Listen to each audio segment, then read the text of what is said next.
आज हम लोग क्लास 9वां क्लास का पढ़ रहे हैं बायोलॉजी।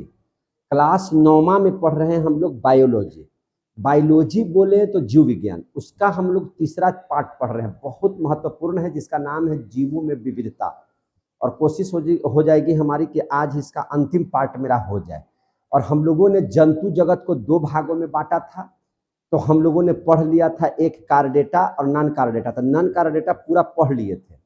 नॉन कार्डेटा को हमने बांटा था 10 भाग में, बांटे थे ना, तो वो सब के सब हम लोग पढ़ लिए थे। नॉन कार्डेटा और कार्डेटा, कार्डेटा जिसमें रीढ़ की हड्डी पाई जाती हो उसी को कार्डेटा, जिसको में रीढ़ की हड्डी नहीं पाई जाती है उसको नॉन कार्डेटा में रखे थे। तो नॉन कार्डेटा को हम लोग 10 भाग में बांटे थे, उसको हम लोग अध्ययन कर लिए हैं। आप जाकर के मेरा पीछे वाला क्लास देख लीजिएगा तो आपको सब समझ में आ जाएगा। अब हम लोग कार्डेटा के बारे में पढ़ रहे हैं। किसके बारे में पढ़ रहे हैं? कार्डेटा। ध्यान से पढ़िए, ताकि देखिए पढ़ना इसलिए भी है कि आप सभी बच्चों के पिता जो हैं आप यहीं पर भरोसा किए हुए हैं। अगर आप उनको बढ़िया से पढ़ करके दिखा दीजिएगा तो उनका विश्वास आपके ऊपर बना रहेगा। अगर आप ऐसा नहीं करते हैं तो आने वाले समय में कोई भी आदमी जो है फिर अपने बच्चे के है ना भविष्य को लेकर के चिंतित नहीं रहेगा, फिर उसको विश्वास टूटेगा। इसलिए आप अपने आप पर विश्वास रखते हुए गार्जियन को विश्वास जीतने का बहुत ज़्यादा जरूरी है कि आप उनका विश्वास जीतिए और बढ़िया से पढ़िए। तो चलिए कार्डेटा के बारे में सीख लेंगे। देखिए कार्डेटा क्या है। आर्थ्रोपोडा तो बहुत बड़ा हम लोग कीट मकड़ी वगैरह सब में रहता है, तो बहुत बड़ा संघ बताए थे। लेकिन ये जो संघ है कार्डेटा, ये बहुत महत्वपूर्ण भी है और काफी बड़ा भी है। काफी बड़ा है, सबसे बड़ा नहीं है, काफी बड़ा है। क्योंकि इसके अंतर्गत में जिसमें रीढ़ की हड्डी होती है सारे आ जाते हैं लोग, सब कुछ इसी में आ जाता है। चाहे आदमी को ले लीजिए, बंदर ले लीजिए, भालू ले लीजिए, गाय ले लीजिए, भैंस ले लीजिए, सब के सब, चीता ले लीजिए, जो भी है, तोता मैना, सब इसी में आ जाएगा। किस में आ जाएगा? कार्डेटा में आ जाएगा। तो यह संघ काफी बड़ा एवं महत्वपूर्ण संघ है ना। क्या लिख देंगे इसके बारे में? सबसे पहला लाइन हम यही लिखेंगे कि यह संघ देखिए काफी बड़ा, बड़ा तो है ये है, वह महत्वपूर्ण संघ है। कैसा संघ है? महत्वपूर्ण संघ है। इस बात को ध्यान में रखेंगे। कोई दिक्कत है? इस संघ में भैया आएगा कौन? आप लोग कहाँ हैं जी, बोलते नहीं हैं। इस संघ में कौन कौन सारे जीव आ जाएंगे? जिनमें रीढ़ की हड्डी हो जाएगी सभी आ जाएंगे। जैसे आप कछुआ की बात कर लीजिए, मछली की बात कर लीजिए, सांप की बात कर लीजिए, है ना। जैसे मछली है, कछुआ है, सांप है, बंदर है, मनुष्य भी है, ये सब सारे लोग है ना। मनुष्य है, तोता है, मैना है, घोड़ा है, तोता, मैना, घोड़ा, हाथी, कुत्ता, बिल्ली, कितना नाम लिखे हो, है कि नहीं? ये सब के सब इसी में आते हैं। बाघ, चीता, सब बाघ, चीता, सब का नाम हम लिख दिए, मान के चलिए, ठीक है ना। इसमें आते हैं। तो इसमें जब इतने सारे जीव हैं तो इन सारे जीवों को बढ़िया से पढ़ने के लिए इनको हम लोगों को और भागों में बांटना पड़ेगा, समझे कि नहीं? इस संघ को और छोटा छोटा है ना भाग में बांटना पड़ेगा। तो इसे काहे के लिए बांटना पड़ेगा? इसे समझने के लिए, आसानी से समझने के लिए हमको बांटना पड़ेगा। तो इस बात को लिखेंगे कि इन्हें समझने के लिए, इन्हें क्या करने के लिए? समझने के लिए क्या करना पड़ेगा? तो इन्हें समझने के लिए इसे छोटे छोटे वर्गों में बांटते हैं। कैसे बांटते हैं? छोटे छोटे वर्गों में बांटते हैं। अब छोटे छोटे वर्गों में कैसे बांटते हैं? तो देखिए, हम कार्डेटा को 5 भाग में बांटे हैं, पढ़ाए भी हैं आप लोग। 5 भाग में पढ़ाए हैं। कौन कौन? तो एक को कहते हैं, पहला को कहेंगे मत्स्य वर्ग। क्या बोलते हैं? मत्स्य वर्ग। इसी को हम लिखे होंगे पीसीज। क्या लिखे होंगे? पीसीज। तो मत्स्य से आप लोगों को समझ में आ रहा होगा कि मछली का वर्ग। तो एक मछली का वर्ग अलग कर दिए। दूसरा जो वर्ग होगा उस वर्ग का नाम हम लोग देते हैं उभयचर वर्ग। कौन सा वर्ग? उभयचर वर्ग। याद रखिएगा, कौन सा वर्ग? उभयचर। इसी को उभयचर माने जो जल पर भी रहे, जल में भी रहे, स्थल में भी रहे, इसी को बोलते हैं एम्फीबिया। क्या बोलते हैं? एम्फीबिया। इसको क्या बोलते हैं? एम्फीबिया। तीसरा जो वर्ग होगा, देखिए पहले तो कोई भी जीव का हम नाम लेंगे, याद रखिएगा, किसी भी जीव का नाम लेंगे वो जल से शुरू होगा।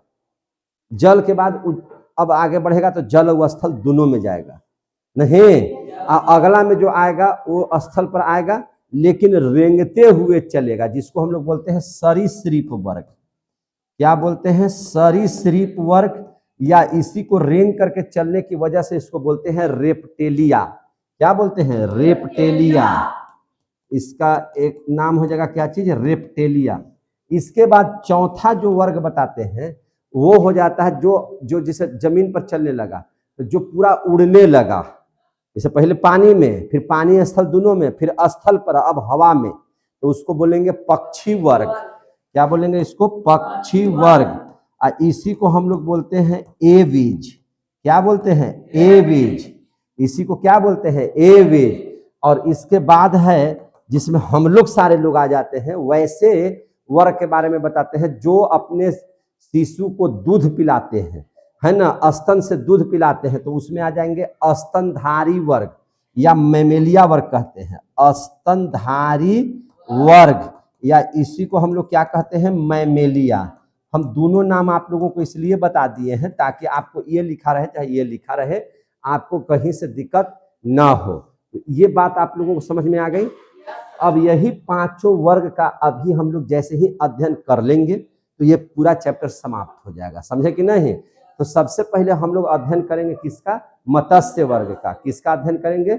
मत्स्य वर्ग। तो चलिए हम लोग देख लेते हैं मत्स्य वर्ग। अब हम लोग अध्ययन कर लेते हैं मत्स्य वर्ग के बारे में, जिसको हम लोग क्या कहते हैं? पीसीज। जिसको हम लोग क्या बोलते हैं? पीसीज। इसको बढ़िया से हम लोग समझेंगे तो मत्स्य वर्ग के अंतर्गत में कौन जीव आएंगे? तब मछली आएंगे। सीधी सी बात है कि इस वर्ग, इसके अंतर्गत मछली, इसके अंतर्गत कौन आते हैं? मछली आते हैं। पहला लाइन यही लिख देंगे, इसके अंतर्गत, इसके अंतर्गत कौन आते हैं? मछली आती है। इसके अंतर्गत कौन आते हैं? मछली आती है। पहला लाइन यही हो गया, क्योंकि हम मत्स्य वर्ग पढ़ रहे हैं तो मछली आएगा। अब बताइए मछली श्वसन कैसे करती है? तो गिल्स के द्वारा। गिल्स बोले तो गलफड़ा के द्वारा। कैसे? गलफड़ा के द्वारा। तो इस बात को भी लिख लेंगे, है ना। क्या लिख देंगे कि इन सभी जीवों में जो श्वसन क्रिया होता है, कौन क्रिया? श्वसन क्रिया। तो श्वसन जो क्रिया है वह कैसे होती है? गिल्स द्वारा होती है। श्वसन क्रिया कैसे होती है? गिल्स द्वारा होती है। गिल्स बोले तो गलफड़ा द्वारा होती है ना, गलफड़ा द्वारा होती है। क्लियर हो गया कि नहीं हो गया? गलफड़ा द्वारा होती है। ये बात समझ में आ गई? बात है। तीसरा देखिए एक चीज, एक लाइन इसमें हम बताते हैं। एक मछली है जिसका नाम है शार्क। क्या नाम है? शार्क। बहुत खतरनाक भी है और बहुत बड़ी मछली भी है शार्क, समझे कि नहीं? शार्क के बारे में इसलिए जानना है कि आपको इसका अन्य मछलियों की तुलना में इसका शरीर की बनावट बहुत चेंज होती है शार्क के बारे में। तो शार्क के बारे में क्यों लिख रहे हैं कि शार्क एक ऐसी मछली है, आपको याद भी रखना है और जानना भी है। शार्क एक ऐसी मछली है ना, जिसमें कोई भी हड्डी विकसित नहीं है, यानी कि हड्डी उपस्थित होता ही नहीं है। शार्क में हड्डी नहीं होता है। शार्क मछली में हड्डी नहीं होती है, समझे कि नहीं? और इसका मुंह कुत्ता की तरह लगता है ना। तो मैंने कुत्ता क्या बोले कि मैंने बोल सकते हैं, बोल दीजिए या छोड़ दीजिए, मैंने इतना ही समझे, जो बात है वही लिखिए, है ना। क्या लिखेगा कि शार्क में कोई भी अस्थि उपस्थित नहीं होती है, बस।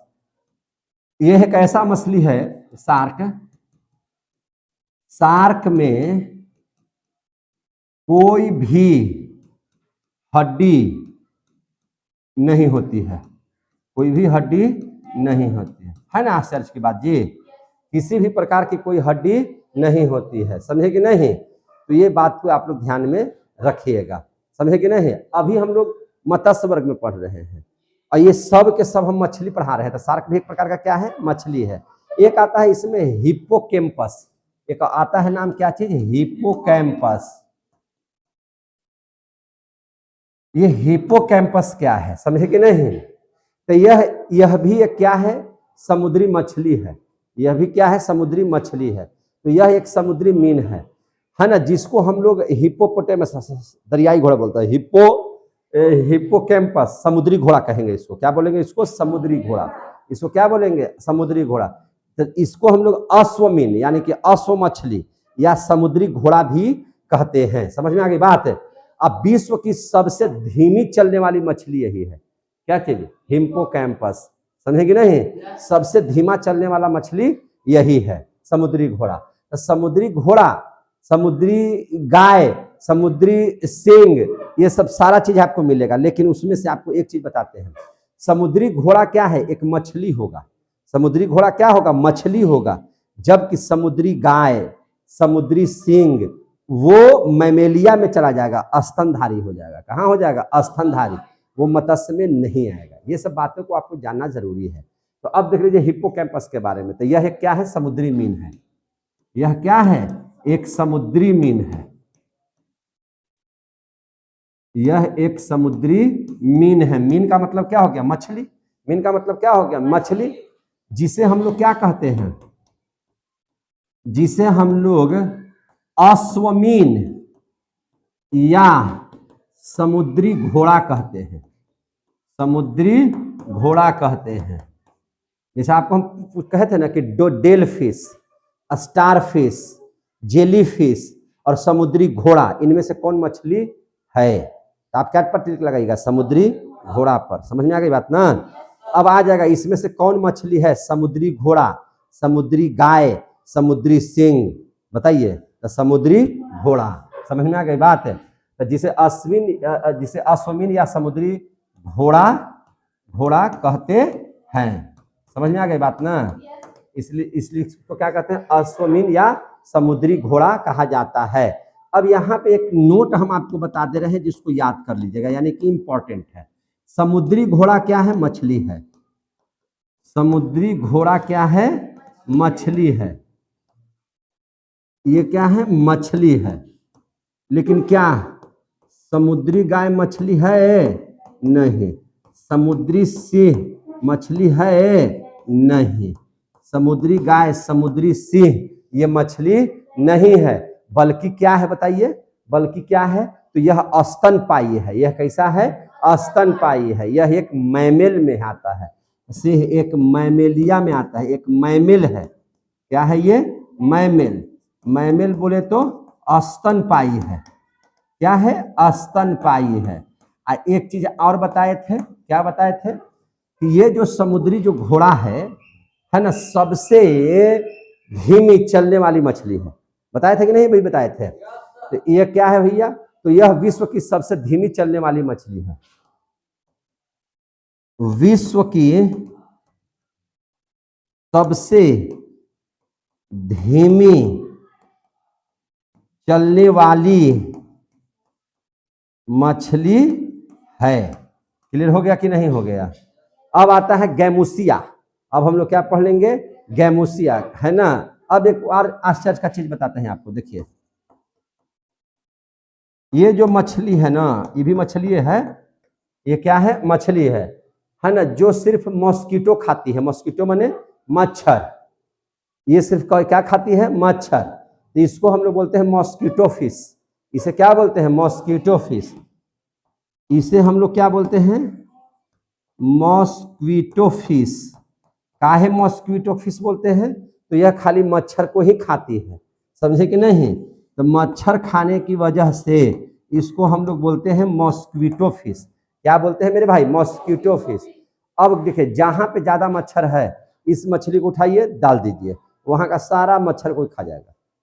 वहां के सारा मच्छर कोई क्या कर जाएगा, खा जाएगा। समझे कि नहीं? तो इसको हम लोग इस्तेमाल कहाँ करते हैं, तो जहां पे मच्छर ज्यादा होता है, तो वैसे तालाबों और कुओं में छोड़ने पर यह मच्छरों को क्या कर देता है, नियंत्रित कर देता है। समझ में आ गई बात है? तो हम लोग क्या लिखेंगे,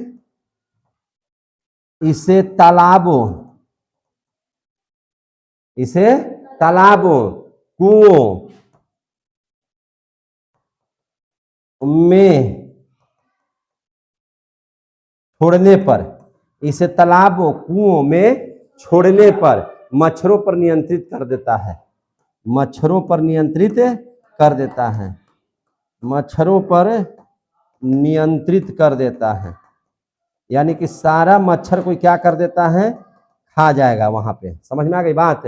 सारा मच्छर कोई क्या कर देगा, खा जाएगा। तो ये जो आप लोगों ने देखा, ये भी आपका मछली है जिसमें हड्डियां नहीं रहता है। हिप्पोकैम्पस है जिसको समुद्री घोड़ा कहते हैं, विश्व का सबसे धीमा गति चलने वाला मछली है। ये गैमोसिया है जो मच्छर को खाता है, समझे कि नहीं है। और अगला में अगर हम लोग देखें, अगला जो इंपॉर्टेंट है जिसको हम लोग कहते हैं पाषाण मछली। पाषाण माने पत्थर मछली, है ना। कैसा मछली? पत्थर मछली। उसको बोलते हैं स्टोन फिश। उसको मत खाइएगा, बहुत जहर है, विषैला है वो। क्या है वो? विषैला। तो इसको बोलते हैं पाषाण मछली। क्या बोलते हैं? पाषाण मछली। पाषाण मछली को ही हम लोग क्या बोलते हैं? Stone fish. क्या बोल देते हैं? Stone fish. समझे कि नहीं? स्टोन फिश क्यों बोलेंगे? क्योंकि यह है ना विषैला है। कैसा है? विषैला। सबसे विषैली मछली है, सबसे विषैली मछली है। इसको भूल से भी नहीं खाना है। सबसे विषैली मछली है। क्लियर हो गया? सबसे विषैली मछली होती है। अब याद रखिएगा, इसके अलावा और हम मछली का नाम बता रहे हैं, ध्यान समझिएगा। तो इसके अलावा जो होता है फ्लाइंग फिश, माने उड़ने वाली मछली होता है। नाम सुने हैं फ्लाइंग फिश का? जो ऐसी मछली जो उड़ती है उसको बोलते हैं फ्लाइंग फिश। आप नाम सुने होंगे कॉड का। कॉड भी एक मछली है ना। एक है टारपीडो। कौन सी मछली है?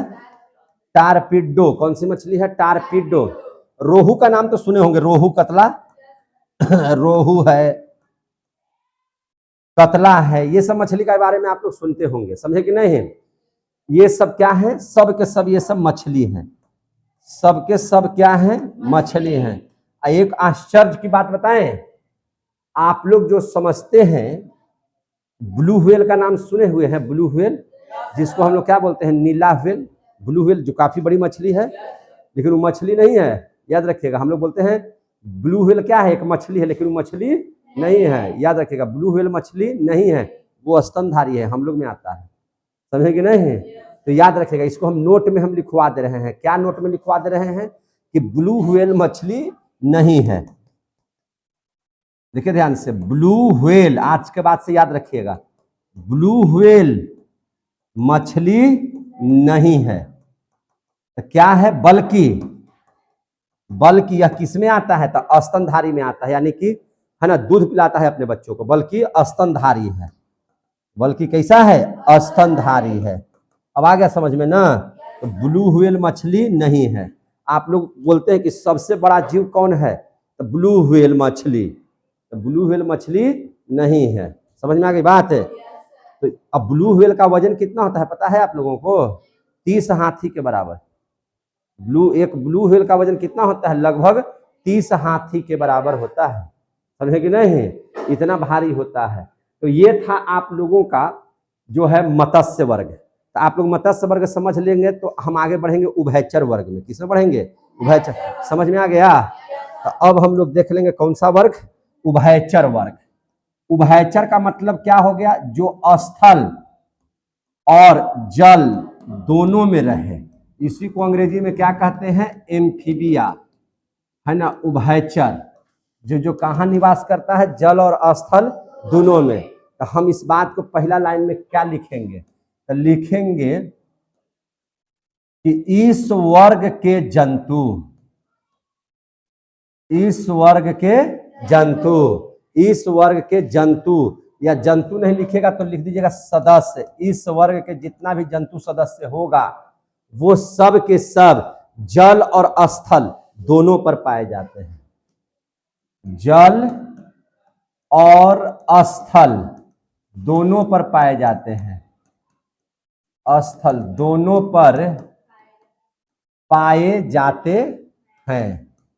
पहली बात हो गया इसका। दूसरा, पहला तो इसके बारे में समझ लीजिए, और दूसरी बात आप लोग इस बात को बढ़िया से समझ लीजिए कि इनके शरीर पर सल्क माने कि बाल या पंख नहीं होते हैं। समझ में आ गई बात है? इनके शरीर पर सल्क बाल पंख नहीं होते हैं, पर इनकी जो त्वचा होती है, जब रहबे नहीं करेगा तो बहुत चिकना नजर आएगा। कैसा नजर आएगा? चिकना नजर आएगा। समझ में आ गई बात है? तो हम लिखेंगे कि इनके शरीर पर, ये सब विशेषता में है, इनके शरीर पर, है ना, इनके शरीर पर सल्क, जिसको हम लोग क्या कहते हैं, बाल, क्या बोलते हैं, बाल या पंख नहीं होते हैं, नहीं होते हैं, नहीं होते हैं, है ना। इनकी त्वचा कैसी होती है? काफी चिकनी होती है। इनकी त्वचा काफी चिकनी होती है। क्लियर हो गया कि नहीं हो गया? इनकी त्वचा काफी कैसी होती है? चिकनी होती है। समझे कि नहीं? और याद रखिएगा ये भी बात है ना, इस वर्ग में आने वाले जो जीव होते हैं वह त्वचा से सांस लेते हैं। कैसे सांस लेते हैं? त्वचा से। समझे कि नहीं? तो लिखेंगे इस वर्ग में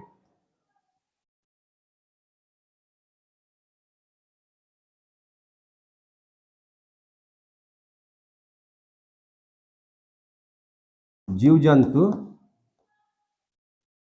है ना, इस वर्ग में आने वाले जीव जंतु कैसे सांस लेते हैं? त्वचा से सांस लेते हैं।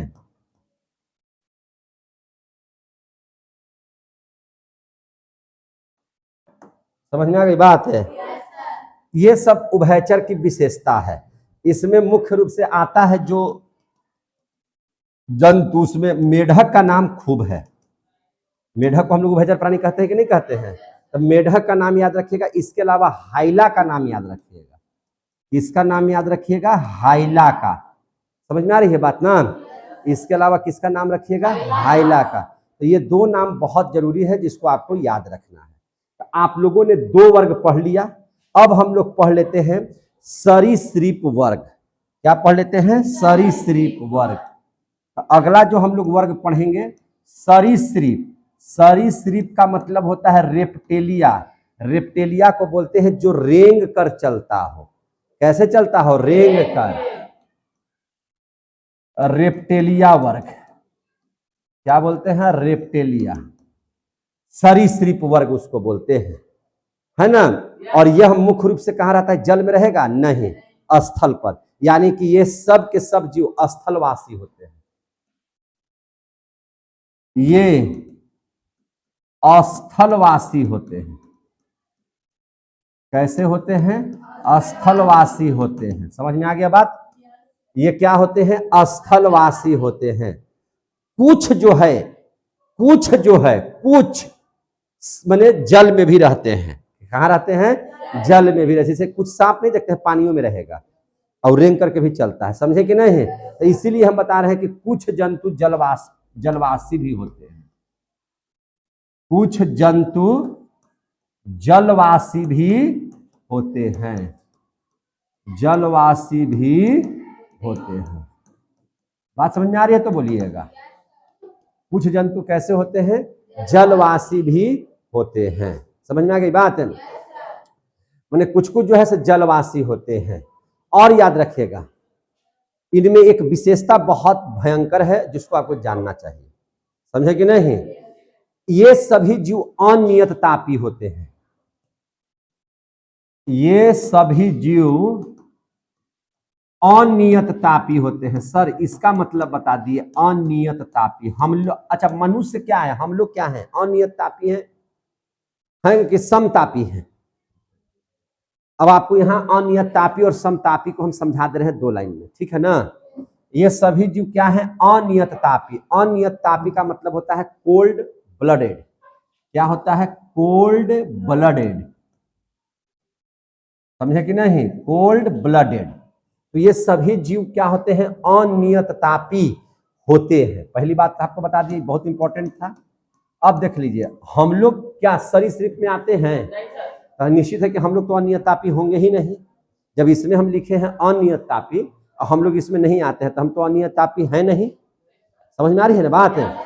अनियतापी का मतलब होता है जो वायुमंडल के टेम्परेचर के अनुसार, वायुमंडल के ताप के अनुसार अपने शरीर का ताप हमेशा बदलते रहे। समझे कि नहीं? उसको बोलते हैं माने वायुमंडल के टेम्परेचर के अनुसार या वो अपनी परिस्थिति के अनुसार, वे अपने जहां पे रहते हैं उसके वहां का क्या प्रकृति है उसके अनुसार अगर वह अपने शरीर के टेम्परेचर को बदलते रहते हैं तो वैसे जीव का जैसे टेम्परेचर बराबर नहीं ना है, ताप समान नहीं ना है, तो उसका ताप क्या है? अनियत है। क्या है? अनियत है। टेम्परेचर उसका बदलते और घटते रहता है, बढ़ते और घटते रहता है। तो उसका ताप नियत नहीं है, तो नियत नहीं है तो अनियत है। नियत नहीं है माने फिक्स्ड नहीं है, तो अनफिक्स्ड है, तो अनियत तापी उसको बोलेंगे। लेकिन हम लोगों का ताप कैसा है? तो हम लोगों का ताप, शरीर का टेम्परेचर कितना है? 37 डिग्री सेंटीग्रेड है ना, सेंटीग्रेड तापमान है। तो क्या जाड़ा में हमारा शरीर का टेम्परेचर घट जाता है कि बढ़ जाता है? जस के तस रहता है। जाड़ा हो, गर्मी हो, बरसात हो, पानियों में आप डूबल रहिएगा तो टेम्परेचर का 37 डिग्री से कम जाएगा? नहीं कमेगा। या बढ़ जाएगा? नहीं बढ़ेगा। समझ में आ रही है बात ना? थोड़ा सा भी बढ़ता है, फॉरेनहाइट में बढ़ता है तो आपको बुखार लग जाता है। 98 डिग्री हमारे शरीर का क्या है? 98 डिग्री फॉरेनहाइट हम लोगों का शरीर का टेम्परेचर होता है। अगर 2 डिग्री बढ़ जाता है, 100 हो जाता है, 98 से 100 हो जाता है तो आपका शरीर तपने लगता है, आपको बुखार लग जाता है। कहते हैं कि 100 डिग्री फॉरेनहाइट बुखार है। बोलते हैं कि नहीं बोलते हैं? सेल्सियस की बात नहीं कर रहे हैं, फॉरेनहाइट की बात कर रहे हैं। फॉरेनहाइट तो आओ छोटा चीज है कि नहीं है? 37 डिग्री सेंटीग्रेड और 98 डिग्री फॉरेनहाइट दोनों सेम है। समझे कि नहीं? तो अब उसमें जो है मैंने एक मोटा मोटी बताए हैं, आप ध्यान से समझिएगा इस बात को, मेरा कहने का अर्थ को समझिएगा। तो अब इस बात को समझिए, इस मैटर को, कि हम लोगों का टेम्परेचर चाहे जिस मौसम में रहे और जहां भी चले जाए, हवा में भी चले जाए, जमीन पर भी रहे, पानी पर भी रहे, गया में रहे, पाकिस्तान में रहे, अफगानिस्तान में रहे, अमेरिका में रहे, भारत में रहे, शरीर का टेम्परेचर 37 डिग्री सेंटीग्रेड रहेगा। समझे कि नहीं? वो बदलता नहीं है। तो जो नहीं बदलेगा नियत तापी, और जो बदल जाएगा अनियत तापी। तो इनके जितने भी जीव होंगे उनके शरीर का टेम्परेचर क्या रहता है? बदलते रहता है। आ गया समझ में? सांप का सबका टेम्परेचर बदलते रहता है। समझे कि नहीं? वो मौसम के अनुसार, प्रकृति के अनुसार अपने टेम्परेचर को क्या कर लेते हैं? बदल लेते हैं। अब इसमें एग्जाम्पल कौन आएगा? जो रेंग करके सर चल लेता है उसका नाम क्या होगा? तो उसमें आ जाएगा, आपको सांप भी लिखेंगे आपकी बात को लिखेंगे, है ना? कि लिख ही दे तो लिख देते हैं सांप, अजगर, कछुआ, ये सब रेंग करके चलता है कि नहीं चलता है ना? और रेंग करके चलने वाला नाम बताइए। जैसे आप देखिएगा छिपकली, छिपकली भी देखिएगा ना, तो कैसे चलता है? रेंग करके चलता है। कैसे चलता है? रेंग करके चलता है। तो ये सब क्या हो जाएगा? छिपकली, मगरमच्छ, एलिगेटर, मगरमच्छ, तो ये सब क्या है? रेप्टेलिया वर्ग में आ जाएंगे। किस में आ जाएंगे? रेप्टेलिया वर्ग में आ जाएंगे। डेंक्रो, ये नाम याद रखिएगा। क्या नाम है इसका? डेंक्रो। समझे कि नहीं? डेंक्रो किसको बोलते हैं पता है? उड़ने वाली छिपकली को। डेंक्रो किसको बोलते हैं? उड़ने वाली छिपकली को। इसको बोलते हैं फ्लाइंग लिजार्ड। क्या बोलते हैं डेंक्रो को? Flying lizard. डेंक्रो फ्लाइंग लिजार्ड। अब समझ में आ गया? फ्लाइंग लिजार्ड का मतलब क्या हो गया? उड़ने वाली छिपकली है ये, उड़ने वाली छिपकली है कि नहीं? उसी को बोलते हैं डेंक्रो। क्या बोलते हैं? डेंक्रो। नाम याद रहेगा? जोर से बोलो ना जी। तो ये सब क्या है? रेंग करके चलते हैं। क्या कर चलते हैं? रेंग करके। अब जैसे कछुआ भी रेंग करके चलता है तो क्या पानी में नहीं रहता है? रहता है। तो कुछ जंतु क्या है? जलवासी भी हैं। कुछ जंतु क्या है? जलवासी भी हैं। क्लियर हो गया? अब हम लोग पढ़ लेते हैं पक्षी वर्ग। अब कौन सा वर्ग पढ़ लेते हैं? पक्षी वर्ग। पक्षी वर्ग को हम लोग बोलते हैं एविज। क्या बोलते हैं? एविज। पक्षी वर्ग को बोला जाता है एविज। क्या बोला जाता है? एविज। एयर बने हवा, एयर से बन गया क्या चीज? एविज। समझ में आ गई बात? तो पक्षी वर्ग जो हवा में उड़ते हैं, तो इस वर्ग के अंतर्गत आने वाले जो भी जीव होंगे वह हवा में तो उड़ेंगे, साथ साथ जमीन पर भी रहेंगे। साथ साथ कहाँ रहेंगे? जमीन पर भी रहेंगे। समझ में आ गई बात? तो याद रखिएगा, जमीन पर तेजी से चल दौड़ते हैं ये सब। तो इस वर्ग के अंतर्गत में क्या रखेंगे? ऐसे लिखते हैं कि इस वर्ग के अंतर्गत, इस वर्ग के अंतर्गत, याद रखिएगा, इस वर्ग के अंतर्गत हवा में उड़ने के साथ साथ, हवा में उड़ने के साथ साथ, कहां पे? हवा में उड़ने के साथ साथ जमीन पर तेजी से चलने वाले पक्षी भी आते हैं। जमीन पर तेजी से चलने वाले पक्षी भी आते हैं, पक्षी भी आते हैं। समझ में आ रहा है आप लोगों को? जमीन, हवा में तो उड़ते ही हैं, साथ ही जमीन में भी कैसे चलते हैं? बहुत तेजी से चलते हैं। समझ में आ गई बात?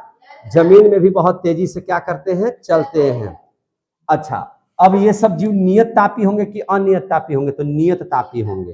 कैसे होंगे? नियत तापी होंगे। तो इस वर्ग के जंतु कैसे होते हैं? नियत तापी। इस वर्ग के जंतु कैसे होते हैं? नियत तापी। नियत तापी का मतलब है कि उनका जो शरीर का टेम्परेचर रहेगा, चाहे जहां भी रहेंगे उतना ही रहेगा, बदलेगा नहीं।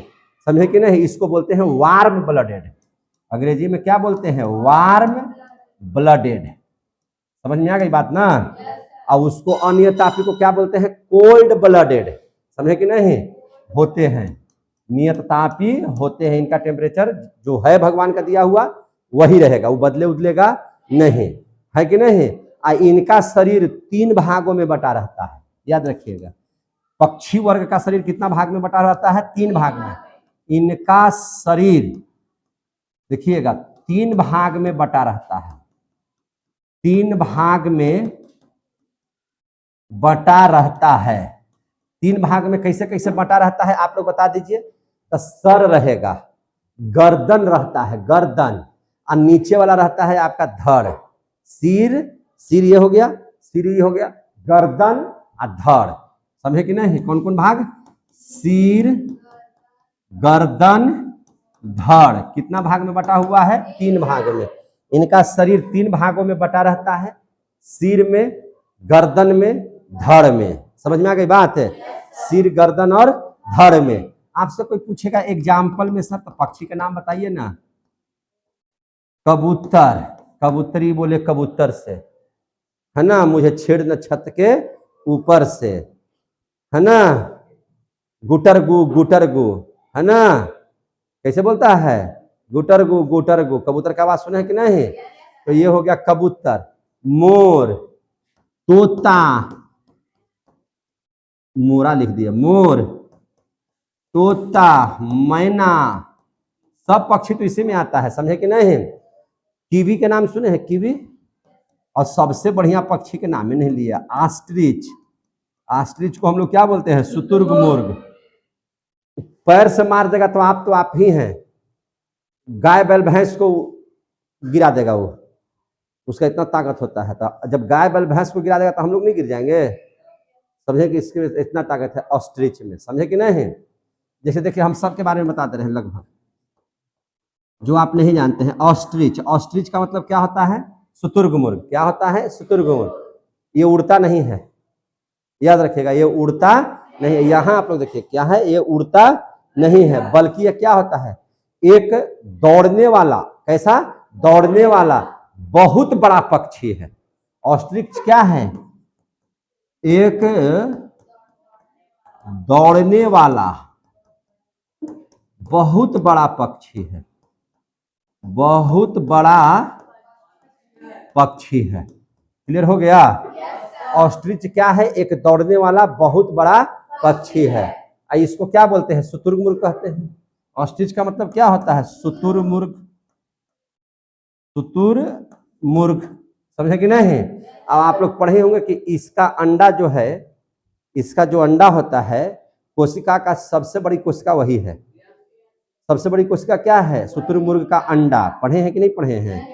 बहुत बड़ा है इसका अंडा, समझे कि नहीं? तो ये हो गया ऑस्ट्रिच। कैसा है? एक दौड़ने वाला पक्षी है। अब देख लीजिए, कीवी भी आपको नाम सुने होंगे, कीवी। तो कीवी भी क्या है? तो कीवी भी जो है एक दौड़ने वाला क्या है? पक्षी है। एक दौड़ने वाला क्या है? ये पक्षी है। समझ में आ गई बात है? जो कहाँ पाया जाता है? न्यूजीलैंड में। जो न्यूजीलैंड में पाया जाता है, न्यूजीलैंड में पाया जाता है ना। दौड़ने वाला पक्षी है, प्यारा पक्षी है, दौड़ने वाला पक्षी है। इसका वैज्ञानिक नाम पूछता है, इसका कीवी का, समझे कि नहीं? तो अगर आपसे इसका वैज्ञानिक नाम पूछ दे तो क्या बताएगा? वैज्ञानिकों ने इसका नाम क्या रखा है, या वैज्ञानिक इसको किस नाम से बुलाते हैं, है ना? तो इसका वैज्ञानिक नाम है एप्टेरिक्स। क्या नाम है? एप्टेरिक्स।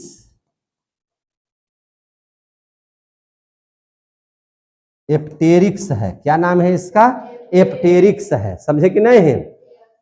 शुतुरमुर्ग जो है, यह आपको बता देते हैं पृथ्वी पर सबसे बड़ा पक्षी है। शुतुरमुर्ग जो है पृथ्वी पर सबसे बड़ा पक्षी है, याद रखिएगा। सबसे बड़ा पक्षी है। कोई दिक्कत है? यह पृथ्वी पर क्या है भैया? सबसे बड़ा पक्षी है। तो सबसे छोटा पक्षी इस पृथ्वी पर क्या है? सबसे छोटा पक्षी याद रखिएगा, हमिंग बर्ड। क्या नाम है इसका? हमिंग बर्ड, जिसे हम लोग गुंजन पक्षी भी बोलते हैं। क्या बोलते हैं? गुंजन पक्षी। हमिंग बर्ड, जिसको क्या कहते हैं? गुंजन पक्षी। यह पृथ्वी पर सबसे छोटा पक्षी है। यह पृथ्वी पर सबसे छोटा पक्षी है। समझ में आ गई बात है?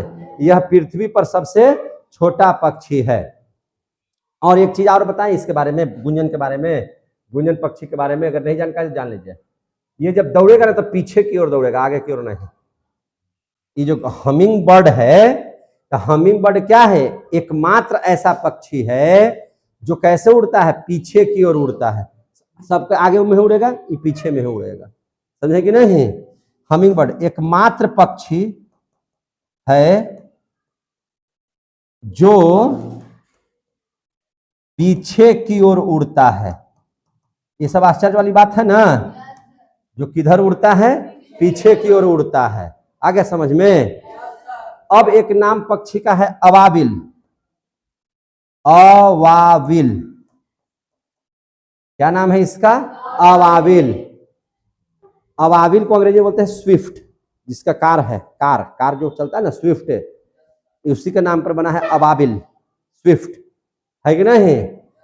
स्विफ्ट काहे नाम पड़ा? गाड़ी का नाम स्विफ्ट क्यों है? तो स्विफ्ट गाड़ी का नाम इसलिए है कि उस पक्षी का नाम है स्विफ्ट। और स्विफ्ट में क्या होता है? अवाविल। स्विफ्ट में क्या होता है? अवाविल। सबसे तेज उड़ने वाला पक्षी है अवाविल। तो स्विफ्ट जिस गाड़ी का नाम है, उसका मतलब यह है कि यह गाड़ी सबसे तेज चलने वाली गाड़ी है। कंपनी ने उसका नाम क्या रख दिया? स्विफ्ट। जैसे आपने नाम सुना होगा स्कॉर्पियो, उसका नाम क्या है? स्कॉर्पियो क्यों पड़ा? एकदम बिच्छू की तरह है। वो कैसे है? बिच्छू की तरह है। समझेंगे नहीं? तो इसलिए उसका नाम, मैंने कहीं ना कहीं जो नाम, जिस गाड़ी का नाम सुनेंगे पंच, पंच का मतलब है एकदम मार देंगे तो पंच हो जाएगा, एकदम उस टाइप का गाड़ी है वो। तो सब का कुछ ना कुछ नाम है गाड़ी का। आप पढ़ करके पता लगा लीजिएगा गूगल में कि क्या, क्यों इसका नाम पंच पड़ा। तो पंच मैंने होता क्या है बता देगा आपको। समझे कि नहीं? तो स्विफ्ट, स्विफ्ट बोलते हैं इसको। क्या बोलते हैं? स्विफ्ट। तो स्विफ्ट मैंने क्या होता है? अवाविल। क्या होता है? अवाविल। सबसे तेज उड़ने वाला पक्षी है। हम सब एक नंबर में आएगा क्वेश्चन। सबसे तेज उड़ने वाला पक्षी है। सबसे तेज उड़ने वाला पक्षी है। अच्छा, अब बताइए भारत का राष्ट्रीय पक्षी क्या है? मोर है। ये तो याद है। तो मोर क्या है? भारत का राष्ट्रीय पक्षी है। तो मोर के बारे में लिख देते हैं, मोर भारत का राष्ट्रीय पक्षी है। इसका वैज्ञानिक नाम पूछता है, बताइए मोर का वैज्ञानिक नाम बताइए जी। समझ में आ गई बात? वैज्ञानिक नाम इसका आता है पावोक्रिस्टेस। क्या नाम है इसका? पावोक्रिस्टेटस, है ना, पावोक्रिस्टेट्स, ये आता है क्वेश्चन, समझे कि नहीं? तो याद रखिएगा, सबसे तेज उड़ने वाला पक्षी, सबसे ज्यादा तेज गति से उड़ने वाला पक्षी कौन हो गया? अवाविल, स्विफ्ट। वैसा पक्षी जो उड़ नहीं सकता है लेकिन बहुत तेजी से दौड़ता है, शुतुरमुर्ग। पीछे की ओर उड़ने वाला पक्षी हमिंग बर्ड। समझ में आ गया बात? कीवी कहाँ का पक्षी है? न्यूजीलैंड का। कीवी कहाँ का है? न्यूजीलैंड का। समझ में आ गई बात है? तो ये सब आप लोगों ने पढ़ लिया किसके बारे में? पक्षी वर्ग के बारे में। अब जो है अंतिम, जिसको बोलते हैं हम लोग, इसमें आते हैं स्तनधारी वर्ग, या उसी को बोलते हैं मैमेलिया। उसी को क्या बोलते हैं? मैमेलिया। कोई दिक्कत है? चलिए अब हम लोग पढ़ लेते हैं अगला वर्ग, जिसका नाम है क्या है? क्या चीज? स्तनधारी वर्ग। स्तनधारी वर्ग, जिसको हम लोग क्या कहते हैं? मैमेलिया। क्या बोलते हैं? मैमेलिया। मैमेलिया को क्या बोलते हैं? स्तनधारी। क्या बोलते हैं? स्तनधारी। स्तनधारी का मतलब क्या होता है? जिसके पास स्तन पाया जाता हो।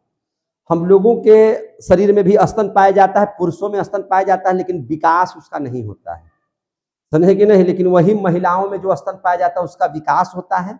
बच्चे के जन्म के बाद उसमें दूध आता है और बच्चे दूध पीते हैं। तो जितने भी स्तनधारी जीव होंगे वो सब के सब दूध पीने वाले होंगे। जो अपने शिशु को दूध पिलाते हो उसको बोलते हैं स्तनधारी जीव। जैसे गाय हो गया, बंदर हो गया, कुत्ता हो गया, हाथी हो गया, मनुष्य हो गया, चूहा हो गया, खरगोश हो गया, ये सब, बाघ हो गया, शेर शेरनी हो गया, समझे कि नहीं? ये सब के सब आएंगे इसमें, समझे कि नहीं? तो सब किस में आ जाएंगे? स्तनधारी में आएंगे। क्लियर हो गया? तो इस वर्ग के सभी प्राणी अधिक विकसित और समतापी होते हैं। कैसे होते हैं? समतापी होते हैं। समझ में आ गया बात? तो इस बात को पहले लाइन में लिख देंगे। इस वर्ग के सभी जंतु, इस वर्ग के सभी जंतु या प्राणी, कुछ भी लिख सकते हैं। जंतु लिखने का मन है जंतु लिख दीजिए, प्राणी लिखने का मन है तो प्राणी लिख दीजिए। अधिक विकसित, अधिक विकसित, और क्या होते हैं मेरे भाई? अधिक विकसित तो होते ही हैं, साथ ही साथ समतापी होते हैं। उनका टेम्परेचर बदलता उदलता नहीं है, समतापी है, होते हैं, समतापी होते हैं। कोई दिक्कत है? तो इस वर्ग के सभी जंतु या प्राणी अधिक विकसित व समतापी होते हैं। और स्तनधारी वर्ग के को, जैसे देखिए, जैसे क्लास है, 9वां क्लास है, तो 9वां क्लास में अभी एक ही क्लास चल रहा है, चूंकि बच्चे जितना चाहिए उतना अभी नहीं है, 40-50 बच्चे हैं, तो ये हो गया आपका सामान्य कक्षा। लेकिन और ज्यादा बच्चा हो जाएगा तो हम उसको सेक्शन में बदलेंगे। किसमें बदल देंगे? सेक्शन में बदलेंगे। अगर 40 बच्चा, 50 बच्चा से ज्यादा बच्चा हो जाएगा तो एक ही क्लास में तो नहीं पढ़ाएंगे, उसको सेक्शन बदल देंगे, है कि नहीं? तो उसको बोलते हैं 9th क्लास का सेक्शन ए, 9th क्लास का सेक्शन बी, है कि नहीं? उसी प्रकार से अगर इसमें प्राणियों की संख्या ज्यादा है, प्राणियों की संख्या क्या है? ज्यादा है, तो उसको हम लोग सेक्शन में बांटते हैं। किसमें बांटते हैं? सेक्शन में। उसी को बोलते हैं उपवर्ग। उसको क्या बोलते हैं? उपवर्ग। तब देखिए, अब हम लिखेंगे स्तनधारी, देखिए ऐसे लिख देते हैं, स्तनधारी, है ना? स्तनधारी में तो सब आ जाएगा। तो स्तनधारी वर्ग को, स्तनधारी वर्ग को कितना उपवर्ग में बांटते हैं? 3 उपवर्ग में बांटते हैं। कितना उपवर्ग में बांटते हैं? 3 उपवर्ग में बांटते हैं। क्लियर हो गया? स्तनधारी वर्ग को कितना उपवर्ग में बांटते हैं? 3 उपवर्ग में। अब देख लीजिए, स्तनधारी वर्ग को कितना में बांटेंगे? 3 में। देखिए हम 3 वर्ग में बांट रहे हैं, ध्यान से समझे। 3 वर्ग में कौन कौन? तो एक को कहेंगे प्रोटोथीरिया।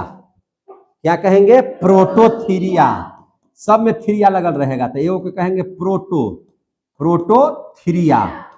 अब बीच वाले को कहेंगे, आप लोग पढ़े हैं ना, है ना, इंडो मिसो, है ना, और क्या बोलते हैं? इको। तो इको का मतलब हो गया बाहर, इंडो का मतलब हो गया अंदर, अब मिसो का मतलब हो गया बीच में। पढ़े कि नहीं? उसी प्रकार से प्रो माने पहले, समझे कि नहीं? उसके बाद क्या पढ़ेंगे? मेटा। क्या पढ़ेंगे? मेटा। तो इसको बोलेंगे अगला में मेटाथीरिया। क्या बोलेंगे? मेटाथीरिया। मेटाथीरिया। और अंतिम में जो होगा उसको पढ़ेंगे, इसमें भी थीरिया लगेगा, यूथीरिया। क्या पढ़ेंगे? यूथीरिया। यूथीरिया। तो आपसे पूछेगा कि स्तनधारी यानी कि मैमेलिया को कितने वर्गों में बांटा गया है? 3 वर्गों में। कौन कौन? प्रोटोथीरिया, है ना, मेटाथीरिया, यूथीरिया। समझे कि नहीं? इसको 3 वर्ग में बांट दिए कि नहीं बांट दिए? अब देखिए, प्रो का मतलब पहले और बहुत छोटा, समझे कि नहीं? तो यह स्तनधारी में कौन से जीव आएंगे? इस स्तनधारी जीव में कौन से जीव आएंगे? तो देखिए यहां देखो ना यार, तो इसके अंतर्गत में, समझे कि नहीं, इसके अंतर्गत में अंडा देने वाले, कौन? अंडा देने वाले वैसे प्राणी, वैसे जीव जंतु जो अंडा देते हैं और अंडे से उनका बच्चा निकलता है और फिर उस बच्चे को दूध पिलाते हैं, समझे कि नहीं?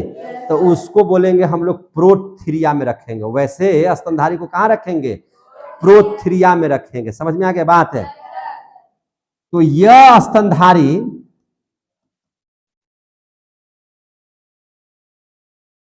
क्या देते हैं? अंडे देने वाले। कैसे?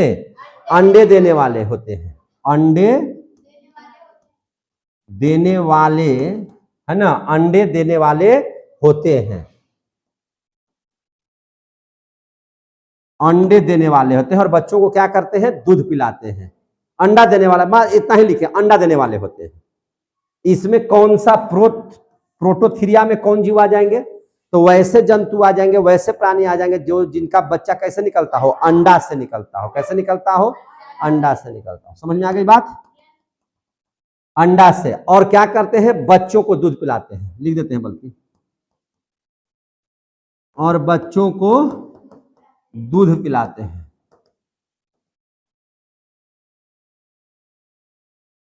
पक्षी वगैरह तो सब एविज में आ जाएगा। पक्षी कहाँ आ जाएगा? एविज में। उसका तो एक वर्ग, अलग वर्ग बना दिए हैं, इसलिए मुर्गा मुर्गी का नाम ही मत लीजिएगा, क्योंकि वो सब कहाँ चले जाएंगे? पक्षी वर्ग में चले जाएंगे। तो इसमें आ जाएगा कौन सी? इसमें जंतु पढ़ रहे हैं, प्राणी पढ़ रहे हैं, समझे कि नहीं?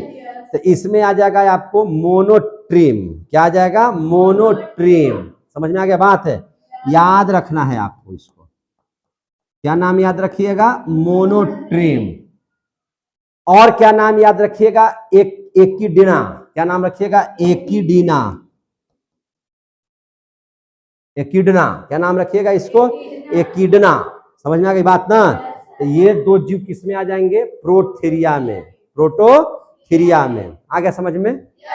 अब हम लोग देख लेते हैं मेटाथीरिया। अब क्या देख लेते हैं? मेटाथीरिया। तो मेटाथीरिया में क्या देंगे? तो ध्यान से समझिएगा। जैसे जीव कैसे होते हैं? या तो जीव की उत्पत्ति अंडा से होगी, या हम लोग को कैसे होता है? सीधे शिशु को जन्म देते हैं। हम लोग सीधे शिशु को जन्म देते हैं। तो जो सीधे शिशु को जन्म देंगे वो आ जाएगा यूथीरिया में, और जो अंडा से देगा वो हो जाएगा प्रोथीरिया में, प्रोटोथीरिया में। और वैसे जंतु जो न तो अंडे देते हैं और न ही पूर्ण रूपे न विकसित बच्चे को जन्म देते हैं, वो आ जाएंगे किस में? मेटाथीरिया में। किस में आ जाएंगे? मेटाथीरिया में। उनका जो बचवा जो जन्म लेता है ना, अपरिपक्व रहता है। अपरिपक्व का मतलब कि जन्म देखने लगेगा कि मर गया ये बच्चा, मैंने पूर्णतः विकसित रहता ही नहीं है, समझे कि नहीं? तो जन्म देता है। और उसमें ही में आता है कंगारू। क्या आता है? कंगारू। तो बच्चे को पूर्ण विकसित करने के लिए देखिएगा, प्रत्येक कंगारू के यहाँ पे पेटवा में एगो थैली बनल रहेगा और थैलिया में बचवा को डाल देगा और वहां पर उसको गर्मी पा करके बच्चा विकसित करेगा। समझेगी नहीं? और जब पूर्ण विकसित रहेगा तो थैली से क्या हो जाएगा? कंगारू की थैली से बाहर निकल जाएगा। तो कंगारू के बच्चा का जन्म अंडा से तो होता नहीं है, और सीधे शिशु को जन्म देता है तो बहुत बढ़िया बच्चा नहीं रहता है। तो इसके लिए भगवान उसको अलग से क्या दे दिए हैं? थैला। समझे कि नहीं? इसीलिए उसको हम लोग किस में रखते हैं? मेटाथीरिया में। जो न इसमें हो न इसमें हो वो इसमें आ जाएगा। समझ में आ गई बात ना? तो लिखेंगे इसमें क्या चीज? यह जंतु न तो अंडा, यह जंतु न तो अंडा देते हैं, यह जंतु न तो अंडा देते हैं और न ही, समझे कि नहीं? और न ही पूर्ण विकसित बच्चे को जन्म देते हैं, और न ही पूर्ण विकसित बच्चे को जन्म देते हैं, बच्चे को जन्म देते हैं, नहीं पूर्ण रूपी विकसित बच्चे को जन्म देते हैं। मतलब इसका मतलब क्या हो गया? जो बच्चा है वो परिपक्व नहीं है, अपरिपक्व है। मतलब यह अपरिपक्व, समझ में आ रही बात? मतलब यह अपरिपक्व बच्चों को जन्म देती है, बच्चों को जन्म देता है, देती है। समझ में आ गई बात? अपरिपक्व बच्चे को जन्म देते हैं। एग्जाम्पल के तौर पर क्या सबसे बढ़िया एग्जाम्पल क्या बताए अभी हम? कंगारू। तो कंगारू किस में आ जाएगा? मेटाथीरिया में। समझ में आ गई बात? ये किस में आ जाएगा? मेटाथीरिया में। अब हम लोग जान लेंगे किसके बारे में? यूथीरिया के बारे में। किसके बारे में जान लेंगे? यूथीरिया। देखिएगा, ये सभी जंतु, ये तो भैया पूर्ण विकसित होगा। जंतु पूर्ण विकसित कैसे होते हैं? पूर्ण विकसित बच्चों को जन्म देते हैं, पूर्ण विकसित बच्चों को जन्म देते हैं, बच्चों को जन्म देते हैं, पूर्ण विकसित बच्चों को जन्म देते हैं। यूथीरिया के अंतर्गत में आने वाले जीव। समझे कि नहीं? मैमेलिया में, मैंने स्तनधारीय में तीनों है। तीनों प्रकार किसमें है? स्तनधारीय में है। समझे कि नहीं? अगर एग्जाम्पल की बात करेगा तो बताइए, हम सबसे पहले मनुष्य लिख दे तो कोई दिक्कत है? मनुष्य हो गया, घोड़ा हो गया, हाथी हो गया, चूहा हो गया, खरगोश हो गया, चीता हो गया। समझ में आ रही है बात? उसके बाद लोमड़ी हो गया। अब बताइए, आपको याद है हम ब्लू व्हेल का नाम लिए थे, ये स्तनधारी में आएगा। तो ब्लू व्हेल हो गया, समझे कि नहीं? क्या हो जाएगा? ब्लू व्हेल हो गया, चमगादड़ हो गया, डॉल्फिन हो गया। कितना के नाम लिखे? चमगादड़, डॉल्फिन, समझे कि नहीं? बंदर, क्या नाम रखेंगे? बंदर हो गया, समुद्री गाय, समुद्री सिंह, नाम लिए थे ना? समुद्री गाय, समुद्री सिंह, ये सब इसी में ईटीसी कर देते हैं जी। अब नहीं हट रहा है, क्या लिख देते हैं? ईटीसी। क्लियर हो गया? ये किस में आते हैं? स्तनधारी वर्ग में आते हैं। कोई दिक्कत है? अब कुछ नोट हम लोग देख लेंगे। क्या देख लेंगे? कुछ नोट पढ़ लेते हैं। क्या नोट में पढ़ लेते हैं? ध्यान से समझिए। देखिए एग्जाम्पल में, एग्जाम्पल का है नोट। हम बताए थे ना कि बहुत सारे लोग ब्लू व्हेल को मछली समझ लेते हैं, लेकिन भैया वो मछली नहीं है। ब्लू व्हेल क्या है? सबसे बड़ा स्तनधारी प्राणी है। समझे कि नहीं? स्तनधारी में ना रहा है। और ब्लू व्हेल सबसे बड़ा है। तो याद रखिएगा कि ब्लू व्हेल सबसे बड़ा स्तनधारी प्राणी है। ब्लू व्हेल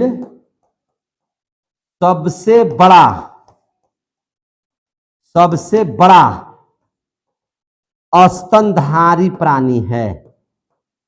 स्तनधारी प्राणी तो है ये है, साथ ही सभी जीवों में सबसे विशाल जीव कौन आता है? Blue whale.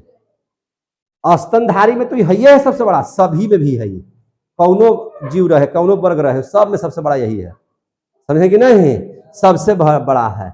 अगर इसकी हम भार की चर्चा कर लें, अभी बताए थे ना, तो 30 हाथी के बराबर इसका 30 हाथी के बराबर वजन होता है। समझे कि नहीं? 30 हाथी के बराबर वजन होता है। ये आ गया। ये तो हम सबसे बड़ा स्तनधारी पढ़ाए। हम कैसा पढ़ाए? सबसे बड़ा स्तनधारी। तो कोई ना कोई सबसे छोटा स्तनधारी भी होगा ना, तो उसका नाम बताइए। तो देखिए ध्यान से, ये तो पहला हो गया नोट में। दूसरा नोट में पढ़िए, श्रीव। क्या नाम बोलिएगा? श्रीव, जिसको हम लोग बोलते हैं स्मॉल माउस, छोटा चूहा। श्रीव को क्या बोलते हैं? स्मॉल माउस, जिसका नाम क्या है? श्रीव। सबसे छोटा स्तनधारी है ना? सबसे छोटा स्तनधारी है। सबसे छोटा स्तनधारी है। समझ में आ गई बात है? कोई दिक्कत नहीं ना हुआ किसी को? बढ़िया से समझ में आया? तो अगर हम लोग बात करें, देखिए ध्यान से, यहाँ पे आप लोगों ने सब चीज समझ लिया बढ़िया से, पूरा का पूरा स्तनधारी बढ़िया से समझ में आ गया सबको। तो अब जो है आप लोगों का 9th क्लास का तीसरा चैप्टर बहुत बढ़िया से एक एक टॉपिक आप लोग मिला लीजिएगा किताब से।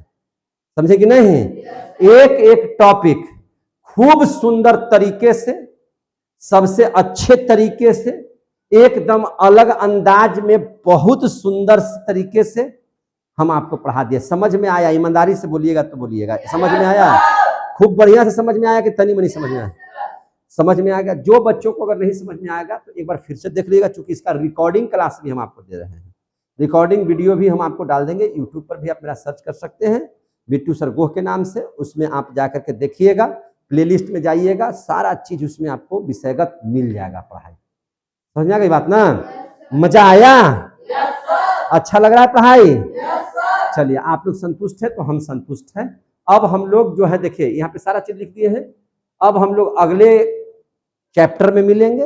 अगला चैप्टर का नाम क्या है? मानव स्वास्थ्य है क्या? स्वास्थ्य एवं रोग। अगला जो चैप्टर है उसका नाम है स्वास्थ्य एवं रोग। तो वादे के अनुसार सबसे पहले तो इसका ये सब नोट्स बना लेगा, नोट्स लिखवाएंगे, अभी नोट्स इसका बनवाएंगे। उसके बाद पूरा का पूरा क्वेश्चन आंसर होगा। आप पूरा क्वेश्चन आंसर होने के बाद टेस्ट भी ले लेंगे, यानी कि 1 से 2 दिन में सबको समाप्त कर देंगे। और इसके बाद अगला जो चैप्टर है हम उसकी शुरुआत करेंगे, मानव स्वास्थ्य एवं रोग। पूरा का पूरा पढ़ाएंगे बढ़िया से। आप लोग सपोर्ट कीजिए, आइए, जुड़िए, मजा ला देंगे हम पढ़ाई में। हम लोग अगले क्लास में मिलेंगे, तब तक के लिए जय हिंद, जय भारत।